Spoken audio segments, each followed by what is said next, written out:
Hello students, welcome to Kanishka coaching classes. जैसा कि हम कवर कर रहे थे हमारे कॉन्सेप्ट ऑफ कॉस्ट वाले चैप्टर को, तो उसी को हम आगे कंटिन्यू करते हैं। हमारी एक छोटा सा टॉपिक बचा हुआ था, उस टॉपिक को कंप्लीट कर लेते हैं आज हम। तो देखिए क्या बचा हुआ था, दीर्घकालीन लागतें। अल्पकालीन जो समयावधि थी उसमें तो हमने कंप्लीट कर ली थी सभी लागतें, और जो औसत लागत है और सीमांत लागत है उसके संबंध को भी हमने जान लिया था। आज हम जानेंगे किसको, दीर्घकालीन लागत को।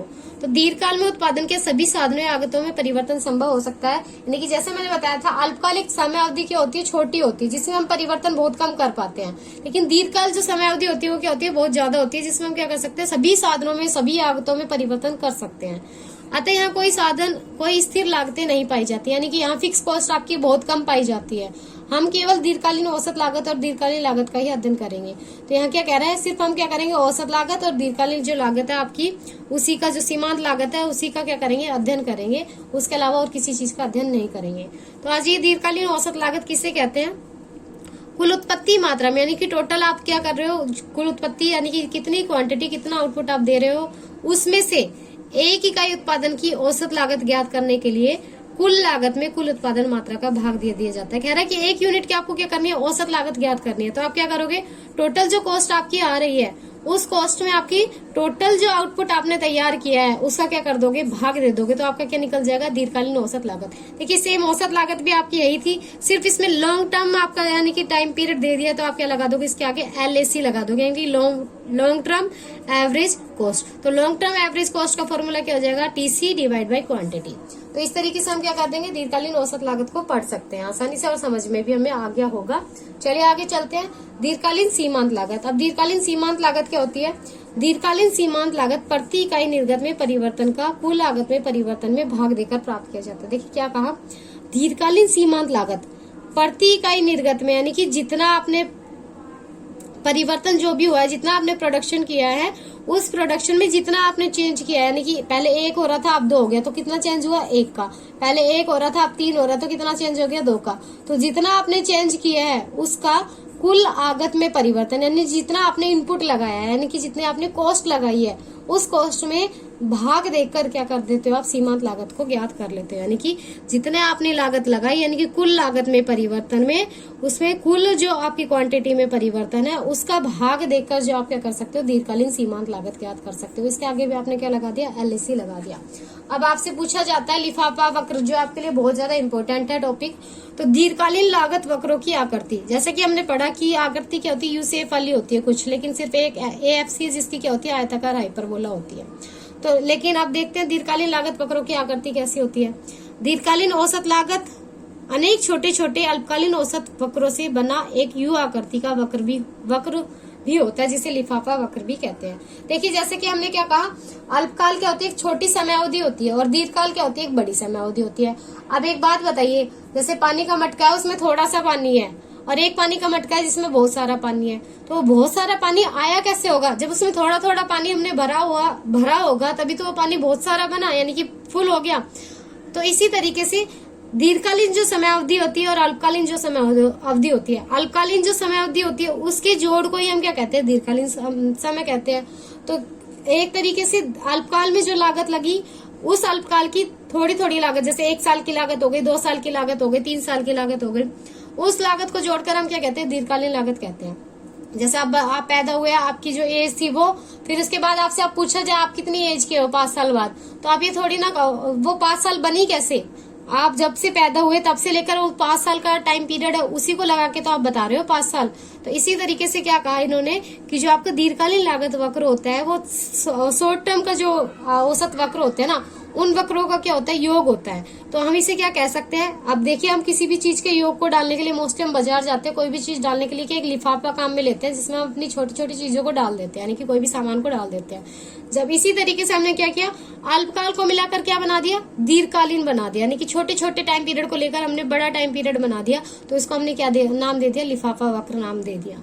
तो आपसे पूछा जाए कि लिफाफा वक्र क्या होता है, तो दीर्घकालीन औसत लागत वक्र होते हैं, यानी कि दीर्घकाल के जो लागत वक्र बनते हैं उसमें छोटे छोटे लागत वक्र यानी कि अल्पकालीन जो लागत वक्र है उनका जोड़ कर दिया जाता है, तो उसको हम क्या कहते हैं, लिफाफा वक्र कहते हैं, यानी कि औसत लागत का जो जोड़ किया जाता है वो। यह अनेक फर्मों के अल्पकालीन औसत वक्रों को स्पर्श करते हुए निकलता है।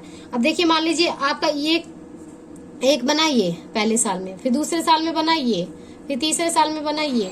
तो इस तरीके से क्या है, ये स्पर्श करते, मान लीजिए अब मैं बोलूँ 3 साल का लागत वक्र कैसे बनेगा, तो आप ये बना के बताओगे मुझे। तो एक तरीके से क्या कर रहा है, पहले साल का ये बना था, दूसरे साल का ये बना था, तीसरे साल का ये बना था, तो ये तीनों को क्या करते हुए निकल रहा है, स्पर्श करते हुए निकल रहा है। तो अब पीछे एक रेखा चित्र दिया गया है, उस रेखा चित्र की सहायता से आपको आसानी से समझ में आ जाएगा। रेखा चित्र के अनुसार SSC1, SSC2, SSC3 ऐसे इस तरीके से क्या दे रखा है, शॉर्ट टर्म एवरेज कॉस्ट दे रखी है आपको। उसका डायग्राम बनाकर उसी से LAC बनाया हुआ है, यानी कि लॉन्ग टर्म का एवरेज कॉस्ट बनाया हुआ है। रेखा चित्र 8.5 में इसी प्रकार दीर्घकालीन लागत वक्र को भी दर्शाया गया है। तो एक बार देख लेते हैं हम 8.4 में क्या गिवन है हमें। तो ये आपका क्या है, 8.4 है। तो क्या कहा इन्होंने, SAC। तो मान लीजिए पहला साल आपका ये था, शॉर्ट टर्म में आपका एवरेज कॉस्ट क्या बना, डायग्राम कुछ इस तरीके से बना। फिर दूसरी साल में आपका कैसे डायग्राम बना, सॉरी थोड़ी सी लाइन मिस हो गई, इस तरीके से बना होगा। थर्ड में कुछ इस तरीके से बना होगा, और 4th ईयर में यानी कि 4th ईयर में कुछ इस तरीके से, और 5th ईयर में इस तरीके से। मैं बोलूँ कि आपसे 5 साल का आप क्या बनाओ, लागत वक्र, औसत लागत वक्र बनाओ, तो आप कुछ इस तरीके से ही बनाओगे। बना आपका कुछ इस तरीके से। तो ये किसको स्पर्श करते हुए गया, पहला साल, दूसरा साल, तीसरा साल, चौथा साल और 5वीं साल, ये 5 सालों का जो अल्पकालीन औसत लागत वक्र था उसको ही तो स्पर्श करते हुए गया। तो ये क्या कह रहा है कि जो दीर्घकालीन औसत लागत वक्र होता है वो किसको, अल्पकालीन लागत वक्र को क्या करता है, स्पर्श करते हुए निकलता है। नेक्स्ट आ जाइए वापस से, रेखा चित्र 8.5 में क्या कह रहा है, दीर्घकालीन सीमांत लागत वक्र को बताया। अब 8.5 इसमें दिया गया है, उसमें क्या बता रहा है, दीर्घकालीन सीमांत लागत वक्र को बताया। पहले तो इसने क्या, औसत लागत वक्र को, अब क्या बता रहा है, सीमांत लागत वक्र को। जो LAC वक्र को उसके न्यूनतम बिंदु पर काटता है, जैसा कि हमने पढ़ा है, AC को कौन काटता है, MC उसके न्यूनतम बिंदु पर काटता है, और फिर कहाँ चला जाता है, ऊपर की ओर चला जाता है। जैसे जैसे फर्म दीर्घकाल में नए संयंत्र स्थापित करती है, तो एक सीमा तक पैमाने की किफायतों के कारण औसत उत्पादन लागत में कमी होती जाती है। संयंत्र स्थापित किए तो औसत जो आपकी जो पैमाने में जो होगी क्या किफायत होगी, इससे उत्पादन लागत, औसत उत्पादन में क्या आ गई, लागत में कमी आ गई। और OQ उत्पादन मात्रा का औसत उत्पादन लागत क्या हो जाती है, न्यूनतम हो जाती है। क्या कहा, OQ पे जो उत्पादन मात्रा वो क्या हो जाती है, न्यूनतम हो जाती है। तत्पश्चात पैमाने की गैर किफायतों के कारण उत्पादन बढ़ने पर लागत भी बढ़ जाती है। इसके बाद जो आपने किफायती जो आप यानी कि लाभ उठा पा रहे थे, आपका जो उत्पादन के साधन है उनका धीरे धीरे एक समय अवधि ऐसी आती है कि वो बराबर हो जाता है, उनका जो लेवल होता है, लाभ आप कम उठा पाते हो, तो आपकी लागत भी क्या होती है, बढ़ने लगती है। तो दीर्घकालीन सीमांत लागत वक्र क्या होता है, दीर्घकालीन सीमांत लागत वक्र दीर्घकाल में सभी आगतों में परिवर्तन के फलस्वरूप प्रति इकाई उत्पादन मात्रा की लागत के रूप में व्यक्त करता है। यानी कि दीर्घकालीन सीमांत लागत वक्र क्या हुआ, जो भी आपने आगत लगाए उनमें जो भी परिवर्तन हुआ, उन परिवर्तन के फलस्वरूप आपकी उत्पादन मात्रा में जो भी परिवर्तन आया उसको व्यक्त करता है। नेक्स्ट क्या कह रहा है, दीर्घकालीन सीमांत लागत वक्र भी अल्पकालीन सीमांत लागत वक्र की समान ही होता है। अब देखिए जैसा कहा कि अल्पकालीन से क्या बना है, दीर्घकालीन, तो इन्होंने क्या कहा कि जो शीतकालीन नहीं, अल्पकालीन जो लागत वक्र होता है, सीमांत लागत वक्र, वही क्या होता है, सीमांत लागत वक्र जो दीर्घकाल का बनता है उसी तरीके से होता है। अब रेखा चित्र LMC, अब ये दे रखा है आपको रेखा चित्र 8.5, इसमें क्या बोला, LMC, तो आपको LMC दिखाई दे रही होगी, ये गिवन है आपकी LMC। जो LMC है आपकी, वह LAC वक्र को न्यूनतम बिंदु पर, ये क्या है आपका LAC बन रहा है, ठीक है, ये आपका LAC। तो वापस से बता देती हूँ, ये आपका क्या हुआ, LAC हुआ, और ये LAC को क्या कर रहा है, LMC क्या कर रहा है, काटता चल रहा है यहाँ पर न्यूनतम बिंदु को, तो ये क्या हो गया, इसका न्यूनतम बिंदु हो गया। इस बिंदु पर ही SMC वक्र SAC वक्र को काटता हुआ निकलता है। अब मान लीजिए यहाँ क्या आपकी शॉर्ट टर्म है, ये तो लॉन्ग टर्म का आया क्योंकि 5-7 साल हो गए तो उसका हो गया। अब मैं कहूँ 1 साल का, तो शॉर्ट टर्म में किस तरीके से बनेगा, कुछ इस तरीके से बनेगा, SAC, ये तो आपका बन गया SAC, यानी कि शॉर्ट टर्म एवरेज कॉस्ट, ये आपका था LAC और ये था आपका LMC, तो इस तरीके से हो गया। अब ये आ गया आपका SAC। अब यहाँ आपका जो होगा शॉर्ट टाइम, यानी कि शॉर्ट टाइम का जो SMC यानी कि अल्पकालीन सीमांत लागत वक्र, वो फिर SAC को काटेगा, यानी कि अल्पकालीन सीमांत लागत वक्र को काटेगा, वो कुछ इस तरीके से जाएगा, तो ये बन जाएगा SMC। इस बिंदु पर काटता हुआ होता है। इस प्रकार संयंत्र का स्तंभ आकार वहां होता है जहां SAC व LAC के न्यूनतम बिंदु पर LMC व SAC वक्र काटते हुए होते हैं। तो आपसे पूछा जाए कि संयंत्र के लिए सबसे अच्छा आकार यानी कि कहाँ तक वो उत्पादन करेगा, कौन सा स्तंभ बिंदु होगा, तो ये वाला बिंदु। क्यों यहाँ पे SMC यानी कि जो शॉर्ट टर्म मार्जिनल कॉस्ट है वो SAC को उसके न्यूनतम बिंदु पर काट रहा है, और इसी बिंदु पर क्या कर रहा है, LMC यानी कि लॉन्ग टर्म मार्जिनल कॉस्ट है वो LAC को न्यूनतम बिंदु पर काट रहा है। तो यहाँ काट रहा है, तो ये चारों क्या हो गए, एक दूसरे के बराबर हो गए।